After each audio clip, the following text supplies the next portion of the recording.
Imagine a classroom in 1962.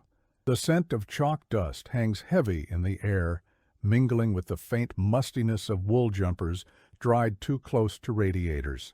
Outside, rain patters against tall windows, and inside, 30 children sit pin straight at their wooden desks, hands clasped, eyes forward. The silence is absolute, broken only by the scratch of chalk on blackboard and the steady tick of the clock. This wasn't fear of learning. This was fear of the cane that hung quite visibly on a hook by the teacher's desk. A reminder, a promise. Not so very long ago, the way British parents and teachers disciplined children was shockingly different from today.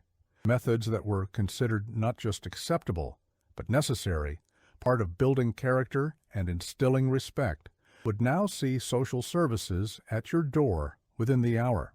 Today, we're going to walk through 20 ways British parents used to discipline their kids, ways that defined childhoods across council estates and country houses alike, ways that were so deeply woven into the fabric of everyday life that no one questioned them. Until, quite suddenly, we did. Number 20. The wooden spoon. Every British kitchen had one, hanging from a hook or standing in a ceramic pot by the cooker, and every child knew its dual purpose. Yes, it stirred the Sunday gravy and mixed the Christmas pudding, but it also delivered swift, stinging discipline to the back of legs or across open palms. The sound of a drawer opening in anger, the rattle of utensils, sent children scattering like starlings. Mothers wielded them with practiced efficiency, no need to even raise their voices. The wooden spoon was democratic in its application, used across every social class, in terraced houses in Manchester and detached homes in Surrey alike. It wasn't considered abuse. It was considered parenting. The spoon itself often bore the scars of its service, the bowl edge worn smooth from years of both cooking and correction, a family heirloom of sorts, passed down with the recipe for treacle tart. Today, raising a wooden spoon to a child would be considered assault. The very implement now lives a peaceful retirement, relegated entirely to kitchen duties, and parents swap recipes online about how to use it for making risotto, never for making children cry. Number 19. Sent to bed without supper. This wasn't a suggestion or an idle threat. It was a sentence, carried out with the solemnity of a courtroom verdict. You misbehaved at tea time, answered back to your father, refused to finish your vegetables, and the punishment was immediate, up to bed. No discussion, no negotiation, and certainly no supper. The humiliation of it stung almost as much as the hunger. Hearing your siblings downstairs, the clink of cutlery on plates, the low murmur of family conversation continuing without you. The bedroom door closed, the house settling into evening routines, and you lay there in the gathering darkness, stomach growling, listening to life carry on below. It was meant to teach you that actions have consequences, that the family unit functioned with rules, and breaking them meant exclusion. The punishment was as much social as it was physical. Today, denying a child food as punishment would rightly be called neglect. Modern parenting books speak of never using food as a reward or punishment, of maintaining routine even during discipline. The very thought of sending a child to bed hungry now seems not just old-fashioned, but cruel, a relic of a harder time when childhood comfort was considered far less important than childhood obedience. Number 18. The slipper. Not just any slipper, mind you, but usually father's slipper. The heavy kind, with a solid sole, the sort men wore after work, shuffling about in the evening after a long day at the factory or the office. The ritual was almost ceremonial. Father would remove his slipper, often slowly, deliberately, while the offending child waited. The anticipation somehow worse than the punishment itself. 3 swift strikes to the backside, delivered over trousers or nightclothes, hard enough to sting, to leave a hot, tingling reminder that lasted through the evening. The slipper hung in the collective childhood memory like Damocles' sword, not always used, but always there, always possible. It represented paternal authority in its most direct form, the head of household maintaining order through the simplest of tools. The leather sole connecting with a child's bottom was a sound that echoed through post-war Britain. In homes where fathers had fought in actual wars and believed discipline built the character the nation needed. Today we call it physical abuse. A father raising a slipper to a child now would face legal consequences, social ostracism, intervention. The slipper itself has largely disappeared from British homes anyway, replaced by soft indoor shoes and heated floors, and with it went an entire philosophy of parenting that believed love and discipline were delivered through the same firm hand. Number 17. Standing in the corner. This one seems almost quaint now, doesn't it? Almost gentle compared to what's coming. But the psychological weight of it was enormous. You were made to stand facing the wall, sometimes for 30 minutes, sometimes for an hour, sometimes until your legs ached and your mind went numb with boredom. No fidgeting, no turning around, just you and the wallpaper, close enough to count every flower in the pattern, every crack in the plaster. Often this happened in the hallway, where every family member had to walk past you, where visitors might see you, where your humiliation was public, displayed. The corner represented removal from family life, from comfort, from the warmth of the sitting room fire. You stood there while the wireless played comedy programs, while your siblings laughed at something on the television, while life continued in warm, comfortable rooms you couldn't see but could hear. It taught shame. It taught that misbehavior meant exclusion, and it was considered perfectly normal, a standard punishment doled out in homes across Britain without a second thought.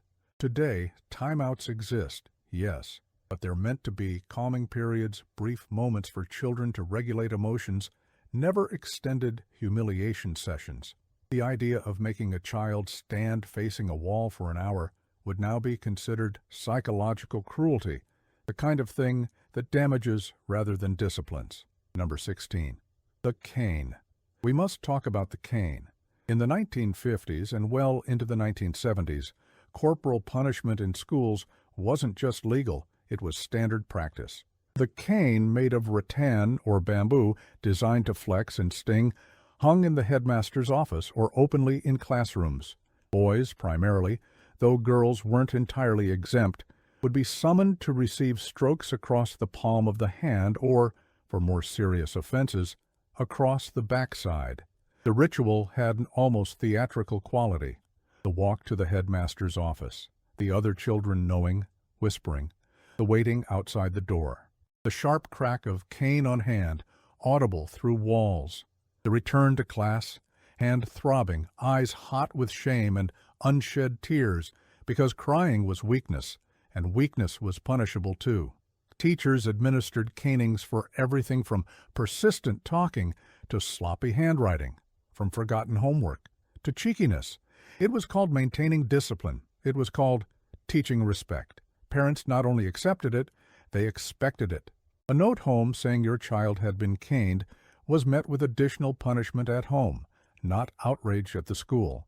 The cane was Britain's educational tool of choice, as common as chalk and blackboards. Today, corporal punishment in schools has been illegal since 1986 in state schools, 1998 in private schools. The very idea shocks modern sensibilities. That we once hit children systematically in institutions meant to educate them seems barbaric now. The canes themselves have become museum pieces, relics of an educational philosophy we've collectively decided was wrong. Number 15, washing mouths out with soap. If you swore, if you talked back, if you used language deemed inappropriate, the punishment was immediate and medieval. A bar of household soap, usually the cheap, harsh kind, used for everything from washing floors to scrubbing collars, was wetted and rubbed across your teeth, your tongue, the inside of your cheeks. The taste was vile, bitter, chemical, lingering for hours no matter how much you tried to rinse it away. Sometimes, for particularly offensive language, children were made to bite down on the bar itself, to hold it between their teeth for minutes that stretched like hours. It was meant to cleanse dirty mouths literally, a physical manifestation of the belief that bad words corrupted from the inside out. The experience was traumatic, not just in the taste, but in the helplessness of it, the invasion of your own mouth, a parent's fingers forcing soap past your lips while you gagged and spluttered. It happened in kitchens and bathrooms across Britain, in homes where children were expected to be seen and not heard, where backchat was a cardinal sin. Today this would be considered abuse. Full stop. Forcing a child to ingest soap, a toxic substance, even in small amounts, is dangerous. We now understand that language develops through modeling and teaching, not through punishment and fear. The phrase, washing your mouth out with soap, has survived only as a quaint expression, something grandmothers might threaten but never actually do, a memory of a harsher time. Number 14. The ruler across knuckles. Teachers kept wooden rulers in desk drawers, 12 inches of solid wood with a metal edge, meant for measuring and for maintaining order. A child caught daydreaming, fidgeting, passing notes, would have their hand called forward, palm down on the desk, and the ruler would come down hard across the knuckles. Once, twice, sometimes 3 times. The pain was sharp and immediate, the sound crisp in the quiet classroom, a reminder to everyone else. Knuckles would swell, redden, throb through the rest of the lesson. Writing afterwards was difficult, gripping a pen an exercise in wincing through the pain. But you did it. You didn't complain. Complaining would earn another strike. The ruler punishment was particularly common in the 1950s and 60s, used by teachers who'd learned their trade in even stricter times, who believed children needed firm handling, that education required discipline before it required understanding. It was quick, efficient, and left no lasting marks, or so the thinking went. Today, a teacher striking a child with any object would be instantly dismissed, likely prosecuted. We've recognized that fear doesn't improve learning, that pain doesn't instill knowledge. Rulers are still in classrooms, but they measure only paper and geometry problems now, never the boundaries of acceptable childhood behavior through inflicted pain. Number 13, sent to your room for the entire day. This was isolation as punishment, solitary confinement in miniature. A serious transgression, lying, stealing, persistent disobedience, might result in a full day locked in your bedroom. Meals, if you were lucky, brought up on a tray and left outside the door. No books beyond what you already had. No toys unless they were already there. No radio, no television, no company. Just you and 4 walls and the slowly passing hours. You'd hear the family downstairs going about their Saturday or Sunday, and you weren't part of it. The punishment was loneliness, boredom, the acute awareness of being excluded from family life. It was meant to give you time to think about what you'd done, but mostly it gave you time to feel forgotten, to understand that your place in the family was conditional on good behavior. For children in small houses, where bedrooms were shared, being sent to your room meant your siblings couldn't use it either, doubling the punishment's impact, turning the whole family against you. Today, we call extended isolation harmful to child development. We understand that connection, not exclusion, builds better behavior. Modern parents might send a child to their room briefly, but for an entire day? That would be considered neglect, a form of emotional abuse, denying a child their basic need for social interaction and family belonging. Number 12. Kneeling on uncooked rice or dried peas. This was a punishment borrowed from religious traditions, used particularly in Catholic households, but spreading beyond. The child would be made to kneel on a bare floor upon which dried rice, peas, or small pebbles had been scattered. The duration varied, sometimes 15 minutes, sometimes much longer, until knees were red and indented, until the pain shifted from sharp to numb to burning. It was meant to be penitential, to make you physically uncomfortable while you reflected on your sins, your misbehavior, your failings. Often this happened in front of a wall or in a corner, combining the shame of visibility with the pain of position. Parents who used this method believed in the redemptive quality of suffering, that physical discomfort led to spiritual improvement. The practice was especially common in the 1950s, in homes where faith and discipline were intertwined, where children were taught that God and parents saw everything, and both required obedience. Today, this would be categorically considered torture, child abuse in its clearest form. Making a child kneel on painful surfaces serves no educational purpose, teaches nothing but fear, and can cause physical harm. Modern parenting has rejected the idea that children need to suffer to learn, that pain equals moral improvement. The practice has disappeared entirely from British homes, relegated to the dark corners of history where it belongs. Number 11. The cold bath. A child throwing a tantrum, becoming hysterical, losing control, might find themselves suddenly stripped and plunged into a bath of cold water. Shocking, breath-stealing, cold. The belief was that it would snap them out of their emotional state, that the physical shock would override the psychological turmoil. Sometimes the child was held under the cold tap, water running over their head and shoulders while they gasped and struggled. It was considered a cure for hysteria, for fits of temper, for being what was called highly strung. Parents, particularly fathers, believed in the corrective power of cold water, the way it could bring a child sharply back to their senses. The experience was traumatic, the helplessness of being forcibly undressed and submerged, the shock of cold water stealing your breath, your control, your dignity. It happened in bathrooms across Britain, in homes where emotions were considered things to be controlled, suppressed, beaten back into submission, rather than understood or processed. Today we recognize this as abuse, both physical and psychological. We understand that children's emotional outbursts are developmental, that they need comfort and teaching, not shock treatment. The cold bath punishment has vanished, and we're left wondering how parents ever thought terrorizing a child with cold water would teach them anything except fear. Number 10. The belt.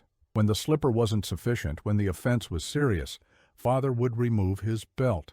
The leather one with the heavy buckle, the one he wore to work, that held up his trousers, that represented adult authority and masculine power. The ritual was slow, deliberate. The unbuckling, the slide of leather through belt loops, the folding of it in his hand. The child would be bent over a chair or bed, and the belt would come down, sometimes once, more often several times, across the backside or the backs of legs. The sound alone was terrifying, the crack of leather on fabric and flesh echoing through the house.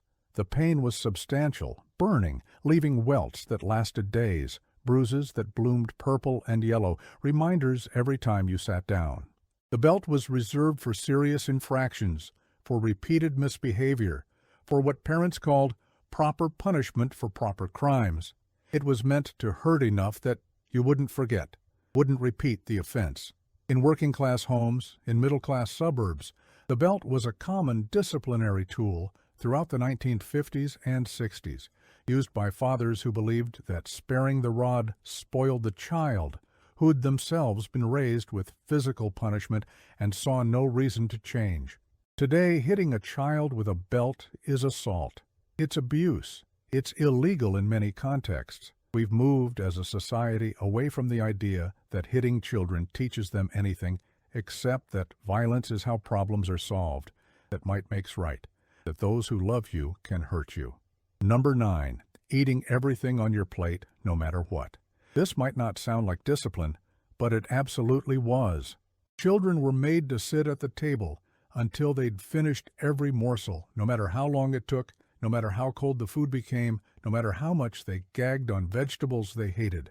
Hours could pass. The family would finish and leave the table, washing up would be done, evening would settle in, and you'd still be there, staring at congealed liver or cold Brussels sprouts or lumpy semolina pudding. The rule was absolute. Waste not, want not. Think of the starving children. You'll eat what you're given. Sometimes children would be made to eat the same plate of food for breakfast the next morning if they hadn't finished it at dinner. The meal reheated and represented until compliance was achieved. It was meant to teach gratitude, to combat pickiness, to instill appreciation for food in a generation born of rationing and shortage. But the psychological impact was significant, creating food aversions that lasted lifetimes, establishing unhealthy relationships with eating, teaching children to ignore their own body signals of fullness or disgust. Today, we understand this forced eating as a form of control that can lead to eating disorders, that children should be offered healthy foods but not forced to eat, that respecting bodily autonomy includes respecting appetite. The Clean Plate Club has been disbanded, and good riddance. Number 8. Public humiliation in class. Teachers had an arsenal of shame-based punishments that would make modern educators recoil. A child who'd failed a test might have their marked paper pinned to their jumper and be made to wear it all day. A child who'd misbehaved might be made to stand on their chair for the entire lesson. Elevated, visible, ridiculous. The dunce cap was still in use in some schools well into the 1950s. A conical paper hat marked with a D, placed on the head of slow learners or difficult children. The child would sit at the front of the class or stand in the corner wearing their shame, while other children laughed or whispered, or simply stared. It was meant to motivate through embarrassment, to make being bad or being slow so socially painful that children would do anything to avoid it. The psychological cruelty was immense. Children who struggled academically or behaviorally were branded, literally marked as failures in front of their peers, creating trauma and shame that shaped their self-image for decades. Today we understand that humiliation doesn't educate, that shame destroys confidence rather than building it. Teachers are trained in positive reinforcement, in addressing behavioral issues privately, in recognizing that every child deserves dignity. Public humiliation in schools would now result in disciplinary action against the teacher, complaints to governors, recognition that what was once called character building was actually character destroying. Number 7. Being made to stand with arms outstretched, holding heavy books. This was a favorite punishment in schools and sometimes at home. A child would be made to stand with arms extended straight out to the sides or straight ahead, holding heavy books, dictionaries or encyclopedias, for minutes that felt like hours. The burn started almost immediately, arms trembling, muscles screaming, books wavering despite desperate efforts to keep them level. If the books dropped, the punishment started over, sometimes with heavier volumes. It was used for everything from talking in class to forgotten homework, from fidgeting to daydreaming. Teachers believed it built discipline through endurance, that physical suffering translated to mental focus. The public nature of it added shame to pain, the child standing at the front of the classroom, arms shaking, tears of frustration and pain threatening, while lessons continued around them. It was common in the 1950s and 60s, in state schools and public schools alike, in institutions where children were meant to be toughened, where comfort was considered weakness. Today, this would be considered a form of torture, inappropriate physical punishment that serves no educational purpose. We've recognized that causing children unnecessary physical pain doesn't teach them anything except to fear authority, that there are better ways to address misbehavior, that children have the right to learn in environments free from physical cruelty. Number 6. Locked outside the house as punishment. A child who wouldn't come when called for tea, who was playing too boisterously, who was considered too loud or too wild, might find the door locked behind them. Stay out there until you've calmed down. Don't come back until you can behave, even in winter, even in rain. Children would stand on doorsteps, knocking, crying, apologizing to closed doors, to parents who'd decided they needed to learn a lesson about obedience. Sometimes this lasted minutes, sometimes hours. Neighbors would see but wouldn't intervene, because this was considered parenting, not abuse. The child's fear was the point, the uncertainty of when they'd be allowed back in, the cold seeping through their jumper, the humiliation of being locked out of their own home. It was particularly common in working-class terraced houses, where children spent much of their time playing in the street anyway, but being locked out was different, punitive, a rejection. Today, leaving a young child outside unsupervised would constitute neglect. Locking them out deliberately as punishment would involve social services immediately. We understand now that children need to feel secure in their homes, that using exclusion and exposure as discipline creates lasting psychological harm, that safety should never be conditional. Number 5. The clip round the ear. This was casual violence, spontaneous and unremarkable. A child being cheeky, answering back, not paying attention, would receive a sharp cuff to the ear, an open-handed strike to the side of the head, sometimes hard enough to make ears ring, to cause momentary disorientation, to leave the ear burning for the rest of the day. It happened anywhere, in homes, in shops, on the street, in front of anyone. A mother's hand connecting with her child's head was so common, so normalized, that other adults would nod approvingly. Yes, that child needed that. Well done. Teachers delivered clips around the ear routinely, for minor infractions, for momentary inattention. It was considered a quick, efficient correction, nothing serious, just a reminder to mind yourself. But the impact was significant. Beyond the physical pain, beyond the ringing ears and bruised dignity, was the lesson that adults could hit you anywhere, any time, for any reason they deemed sufficient. That your body wasn't your own, that physical violence was an acceptable response to annoyance. Today, we call this assault.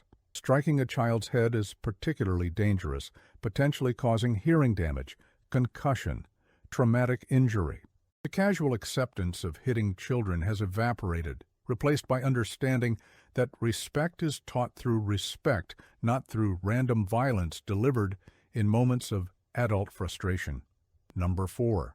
No speaking at the dinner table. Many British households enforced strict silence during meals. Children were expected to sit straight, eat properly, and remain absolutely silent unless directly addressed by an adult. This wasn't occasional. This was every meal, every day. The dinner table was where father held court, where adult conversation happened, and children were present but not participating. Any attempt to speak was met with swift rebuke, a sharp look, a command to be quiet, and if repeated, removal from the table, or worse. Children learned to eat in tense silence, to make no sound with their cutlery, to ask for nothing, to exist as still, quiet presences at the edge of family life. The rule was meant to teach respect, to reinforce hierarchy, to train children in the Victorian principle that they should be seen and not heard. But the impact was isolating, teaching children that their thoughts, their experiences, their contributions to family life were unwanted, unvalued. Mealtimes, which could have been opportunities for connection, became exercises in suppression. Today, family meals are encouraged specifically for their role in building communication, in helping children develop language and social skills, in creating family bonds.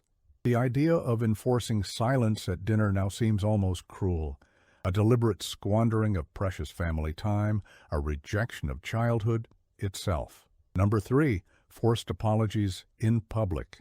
A child who'd misbehaved in a shop, been rude to a neighbor, committed any social transgression, would be marched back to the scene of the crime and made to apologize, often in tears, in front of crowds of strangers.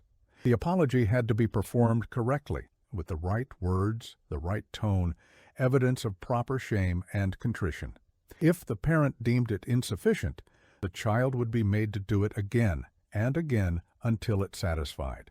Often this included not just apologizing, but explaining in detail what they'd done wrong, confessing their sins to shopkeepers, to neighbors, to anyone within earshot. The humiliation was the punishment, the public nature of it designed to create such deep shame that the behavior would never be repeated.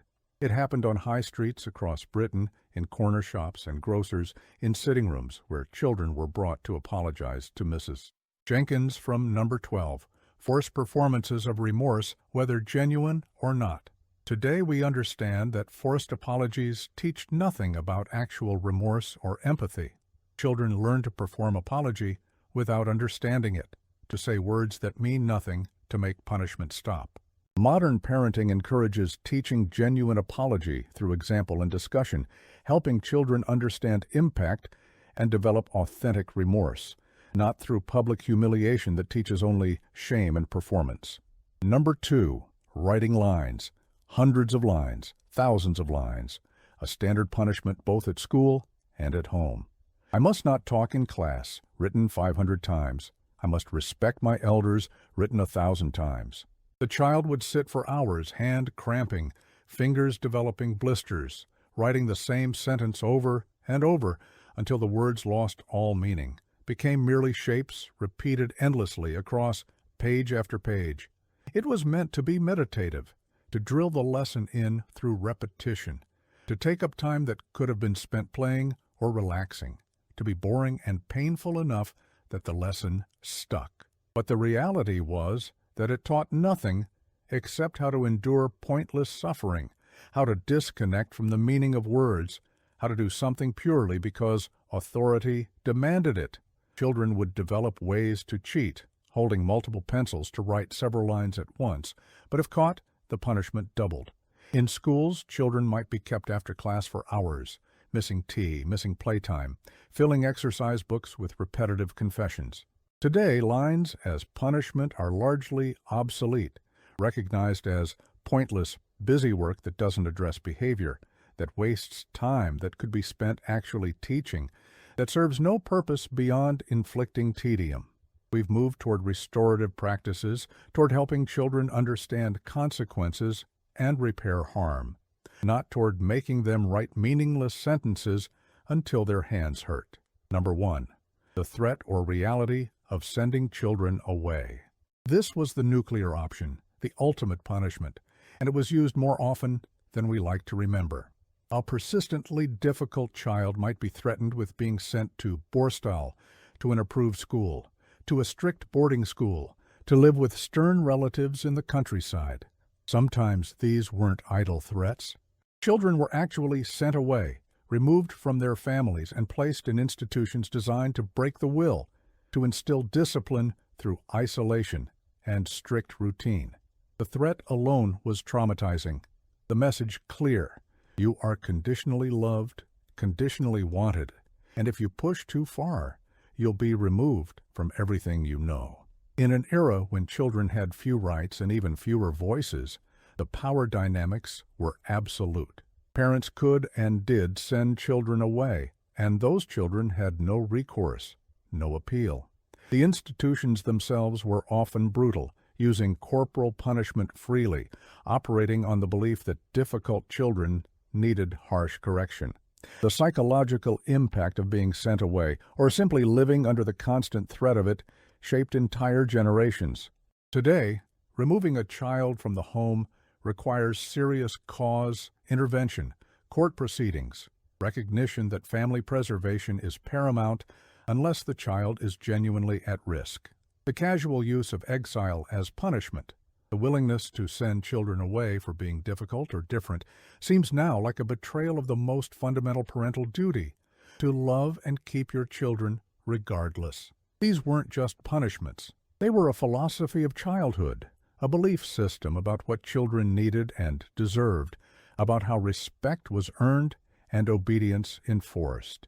They were so deeply embedded in British life that parents who used them weren't considered cruel. They were considered responsible, doing their duty, raising children properly in a world that demanded discipline and deference.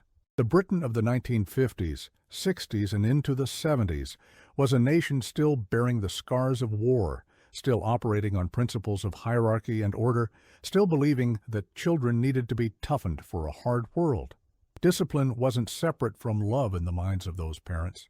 It was an expression of love, preparation for a life that wouldn't coddle or comfort.